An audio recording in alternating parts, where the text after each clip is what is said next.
Hi, this is Papa G and welcome to Papa Can Cook. Today we're going to be making a dessert, banana nut bread, gluten and dairy-free and low glycemic sugar.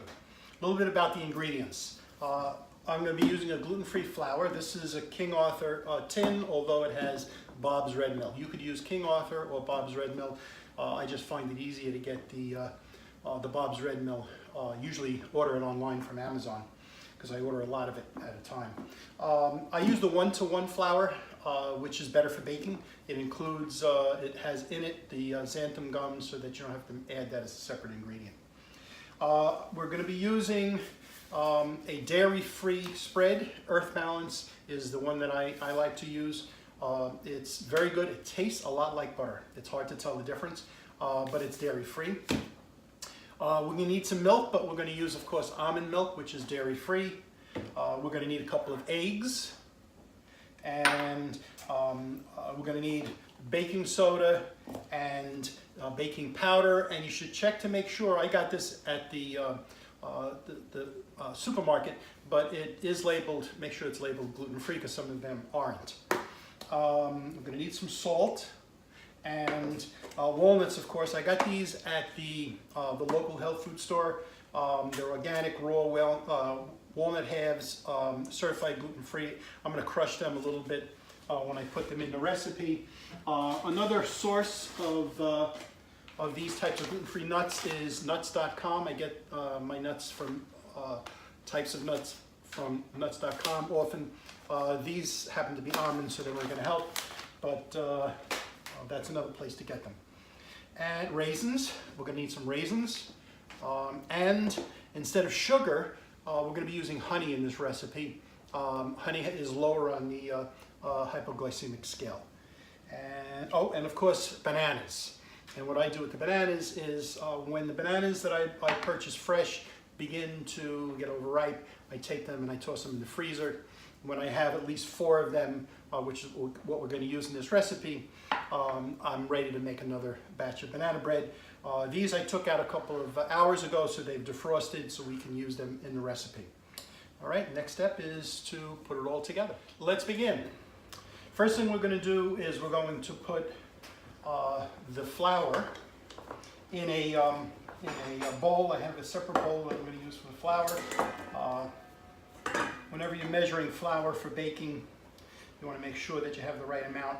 For something like this, it's not necessary to weigh it, but if it's a bread or something that's more delicate, then I actually weigh the ingredients out. So that's 2 cups of the gluten-free flour, and in with the flour we're going to put a teaspoon of baking soda.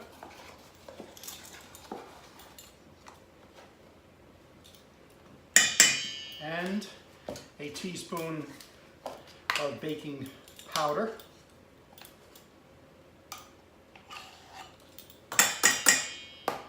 And a 1/4 teaspoon of salt. And then I'm going to take my whisk and I'm going to just mix it up. Again, for something like this, not necessarily use a sifter, but if I was baking a bread with multiple types of flours and so forth, I would sift the ingredients together to make sure, first of all, that it was light and airy, and that it was mixed properly. Okay, so I'm going to set this aside, and we're going to now work with the stand mixer. I have my stand mixer here. The first thing that we're going to do is going to require us to cream, butter, and the sugar that we're going to use. I have this butter's been sitting out for a while, so it's already softened. If not, you can soften it in a microwave. This is that buttery spread. It's non-dairy, and we're going to want to put in this recipe. I'm going to use a 1/3 cup.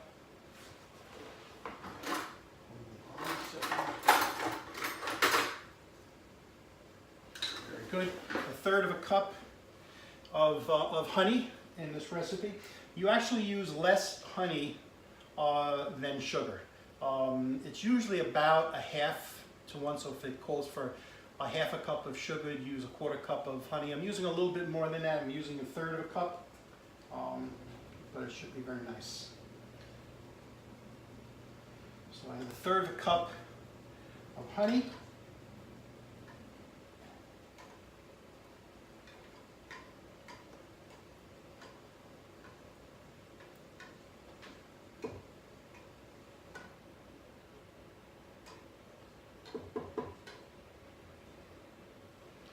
Okay, this aside.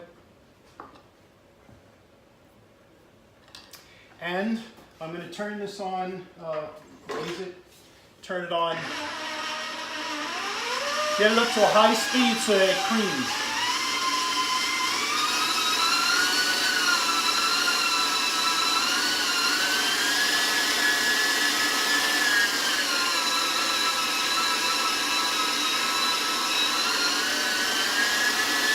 Okay, the butter and honey have creamed nicely, scraped down the sides.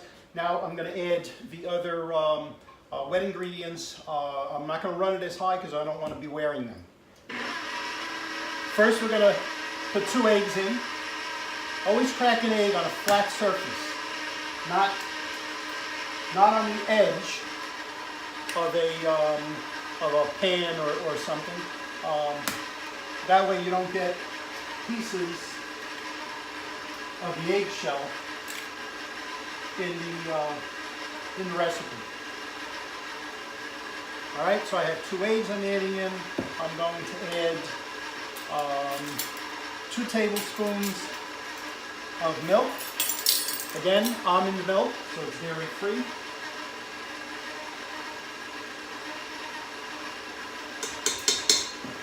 And an ingredient that I forgot to mention before is vanilla. And we're going to put a half a teaspoon of vanilla in this recipe.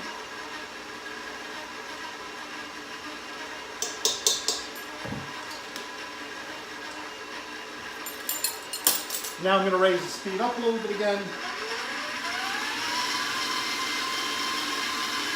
Let it mix well. Okay, that's been mixed well. Now I'm going to change out the attachment. I'm going to take out the whisk attachment. Put that in the sink. And I'm going to use the paddle attachment. All right, back up. So now I'm going to start putting the dry ingredients in. First thing I'm going to do, and you want to do it slowly, is I'm going to put the flour mixture in.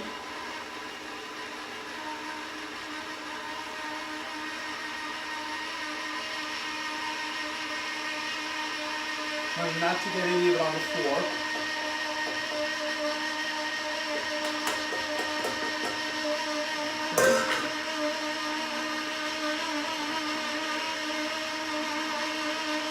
And now I'm going to put the bananas in. They're very soft. So basically I'm going to hold the banana and I'm going to squeeze it out the other end. Kind of gross, but it tastes great. And you may have to take a little bit of the tip off, that way it can come out easily. But basically, all I do is squeeze the banana, hold on to the stem end, and squeeze it out the other end.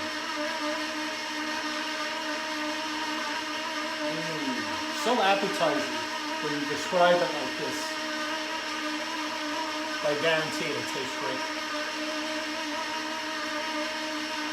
Okay, that's it. 4 bananas.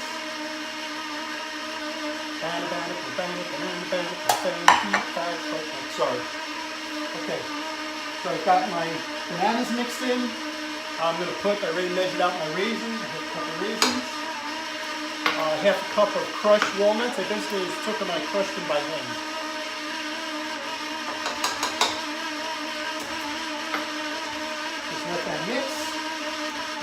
speed on low because you really don't want to whip it up. You just want to mix all the ingredients together. Now I've prepared a 9x5 baking pan. I greased it. Believe it or not, if you're really gluten sensitive, if you have celiac, be careful what you grease it with. All shortenings, some shortenings are not gluten-free. The issue with gluten-free is not that there's any gluten in it naturally, it's that it may be processed in a facility that also processes wheat products and they get cross-contamination. So in this case here, I'm using an organic palm oil, which is like a shortening that is certified gluten-free. Okay, that's good. Now I'm going to take the paddle out, scrape it off, because I don't want to lose any of this goodness.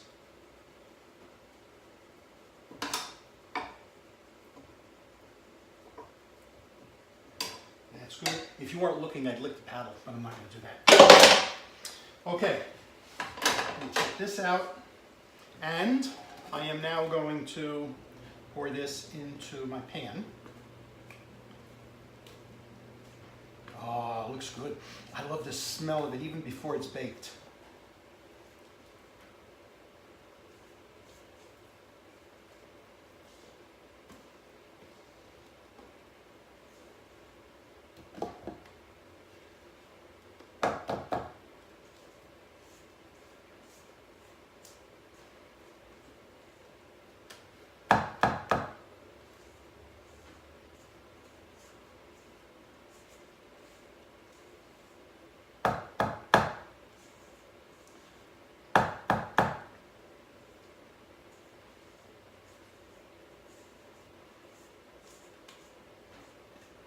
It's the nice thing about buying bananas. Even if you don't eat them right away and they start to go bad, you can always make banana bread.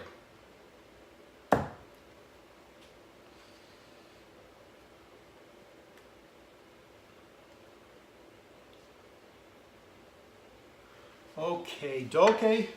Now I'm going to put it in my preheated oven. I have an oven that's preheated to 350.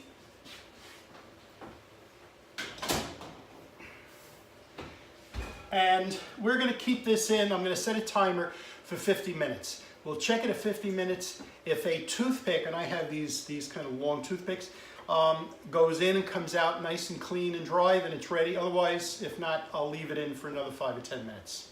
And I'll see you in a little while. All right, I've had it in the oven 50 minutes. I checked it at 50 minutes with my, what's a large toothpick? It's actually a small skewer. And it came out kind of wet. So I put it in for another 10 minutes. I'm going to check it now. It should be done.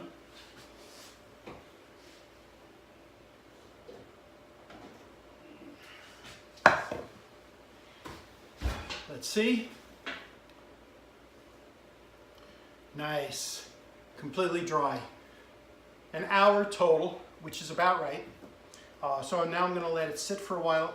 After it's cooled for about 5 minutes, 10 minutes the most, I'll take a thin knife, go around the outside, turn it over, so it comes out, and then flip it back and put it on a cooling rack that I have.